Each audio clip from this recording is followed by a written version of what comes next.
Salut à tous, bienvenue sur Du Bien et Denis. Aujourd'hui, le 20 août 2022, nous avons assisté à un très grand match entre Tottenham et Wolverhampton. Plein d'émotions, mais pas assez de buts. Donc, je vais vous laisser, je vais céder la place à Denis afin qu'il puisse vous faire un peu plus le débriefing de ce match. Denis? Salut à tous, j'espère que vous allez bien. C'est comme tu bien l'as dit, aujourd'hui on va un tout petit peu parler de Tottenham Wolverhampton. Et lorsque vous le voyez par exemple au niveau du classement, Antonio Conte a toujours fait dans le classique, c'est-à-dire qu'avec le même classement depuis 3 journées maintenant, mis à part Romero qui n'a pas joué étant donné qu'il est un tout petit peu blessé, qui a été remplacé en fait par Davinson Sanchez. Mais dans la globalité, pendant les 45 premières minutes, c'était un Tottenham mais vraiment décevant. Et ça se traduit en fait par des tirs. Pendant les 45 premières minutes, ils n'ont eu à cadrer qu'un seul tir. Et c'était leur seul tir de la première période.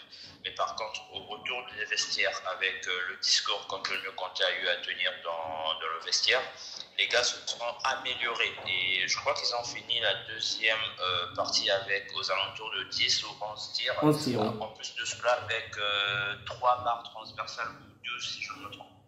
Deux barres transversales de Son et de Harry Kane. Alors qu'en première période, il n'y avait absolument rien du tout. Une seule action de Harry Kane. Je dis que Tottenham pourra jouer en fait le titre, mais par contre, s'ils n'arrivent pas si ils doivent tout le temps s'en sortir par un but d'écart en battant les petites équipes, ça sera très compliqué parce que le championnat d'Angleterre, ce n'est pas comme le championnat de France ou le championnat d'Espagne.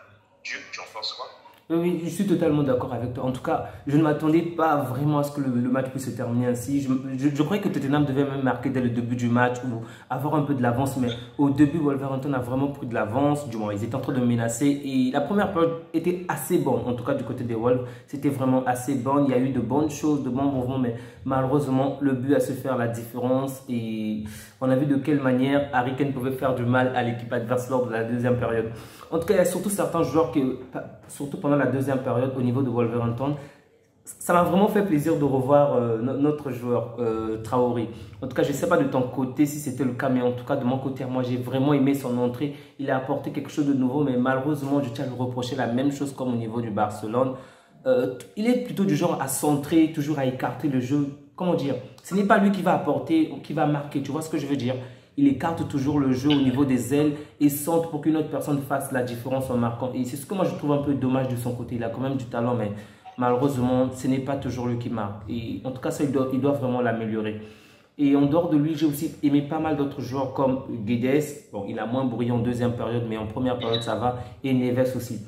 Je les ai vraiment trouvés assez bons, ainsi que Pedro Neto, du côté de Wolves. Et toi?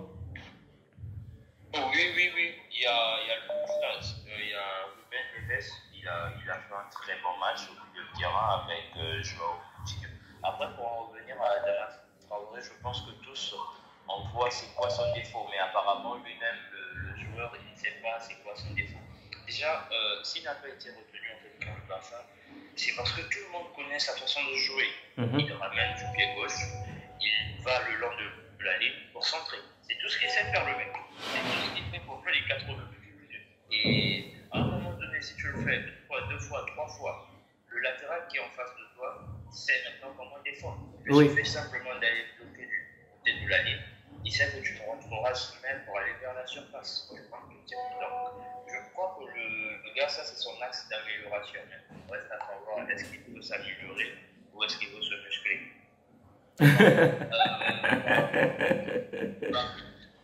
C'est méchant. Par rapport à Pedro Neto, c'est un très bon joueur, mais après, là aussi, lui également, il doit se développer en tant que joueur de foot. Et Harry Kane, juste pour info, aujourd'hui, c'est maintenant l'un des 3 meilleurs buteurs du championnat d'Angleterre. C'est désormais le meilleur buteur du championnat d'Angleterre avec un seul club. Et je crois que ça fait bien. Vraiment, en tout cas, il s'est quand même bien débattu. Bon, celui qui m'a pas, je dirais pas déçu, mais je m'attendais plus à Son, mais il a été moyen aujourd'hui. Il a eu de bonnes opportunités, mais en tout cas, c'est pas son jour. Hein. On sent bien que, en tout cas, j'espère qu'il va revenir avec force et il pourra faire la différence. Bon, avant, je trouvais que Richarlison était un hype. Sérieusement, moi je trouvais qu'il y a trop de rumeurs sur lui, il n'est pas si bon que ça, mais en tout cas j'ai quand même aimé son entrée, il a quand même su faire la différence même s'il n'a pas marqué. J'ai vraiment aimé le peu de temps qu'on l'a accordé, il a su s'imposer. Oui, oui, oui.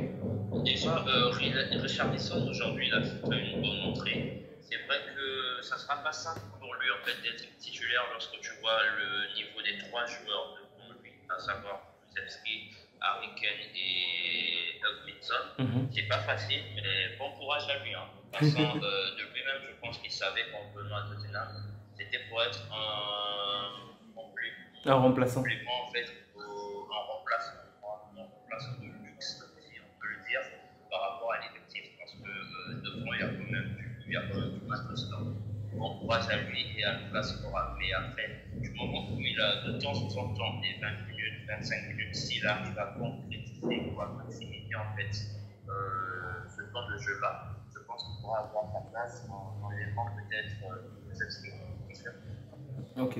Bon, Denis, parle un peu plus près du micro, on a l'impression que tu es un peu éloigné. Maintenant, ce que je voulais aussi ajouter, c'est que, en tout cas, le match était quand même assez corsé. Il n'y avait pas vraiment une domination totale. D'ailleurs, les statistiques le montrent qu'ils ont fait 50%, 50%, donc égal. Mais c'est surtout en deuxième période qu'il faut retenir que Tottenham s'est plus imposé, comme tu l'as bien dit, en deuxième période. Parce qu'en première période, on peut dire que Wolverhampton avait largement pris de l'avance.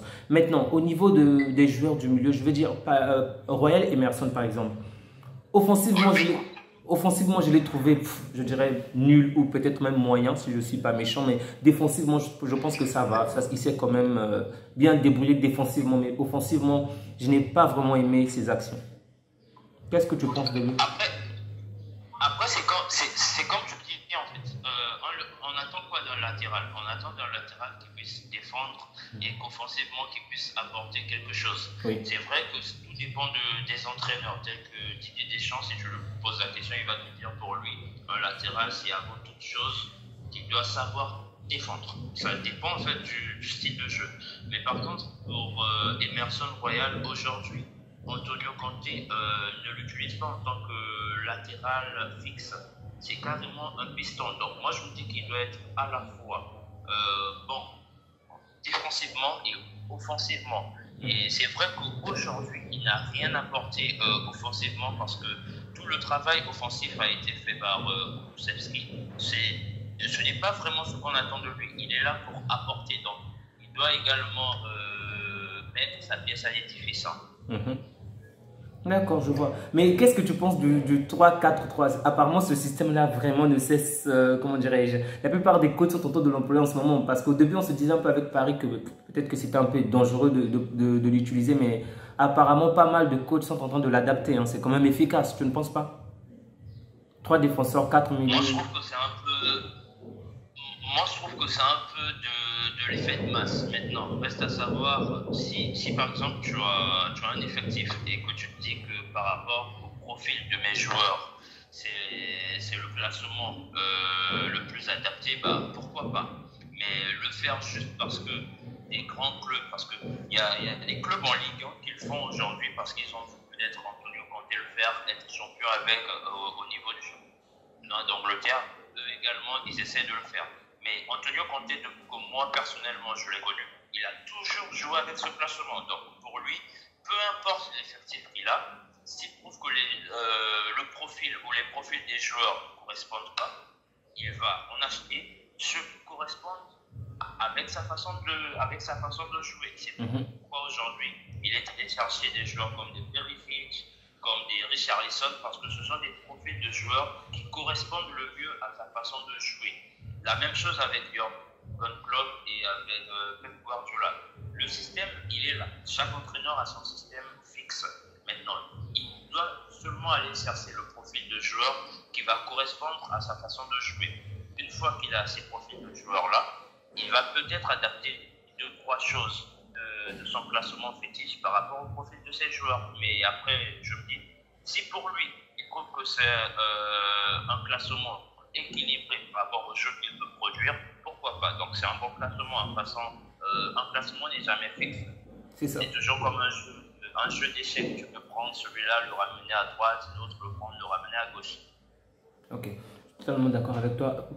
Comment mettre un classement en fonction des joueurs que tu as en ta possession. En tout cas, au niveau de Paris, ça marche assez bien parce qu'on a deux bons pistons quand même comme Hakimi et Mendes. Bon, de son côté, on va dire qu'il faudrait que Emerson puisse améliorer son jeu et Perisic. Maintenant, oui, donc momentanément, en ce moment, on va dire que Tottenham est devenu le premier du championnat. Donc, en attendant le match de City et d'Arsenal, je dirais. Donc, dans tous les cas, en tout cas, c'est quand même, je veux dire, un assez bon commencement pour cette équipe. Et on espère qu'ils vont garder cette lancée-là pour pouvoir espérer remporter le titre. Oui, pourquoi pas, pourquoi pas. De toutes les façons, moi, tout ce que je veux, c'est que la lutte pour la première ligue puisse être acharnée. Donc, s'ils s'engagent dans cette course-là, ça va nous ramener le suspense. Ok. Et toi, que penses-tu? Quelle est l'équipe favorite selon toi? Je sais qu'il n'y en a pas vraiment, elles sont pratiquement égales, mais quelle est l'équipe que tu souhaites voir gagner cette ligue, ce championnat? Manchester City. Comme moi, d'accord. Ok, donc tu as d'autres choses à ajouter par rapport à ce résumé, s'il te plaît? Non, non, non, non, pas du tout. Je pense qu'on a eu à discuter en fait de toutes les questions qu'on devait discuter. Et je tiens déjà à remercier ceux qui vont voir cette vidéo et bonne journée à eux également. Merci beaucoup. Prenez bien soin de vous et passez une agréable journée. Au revoir.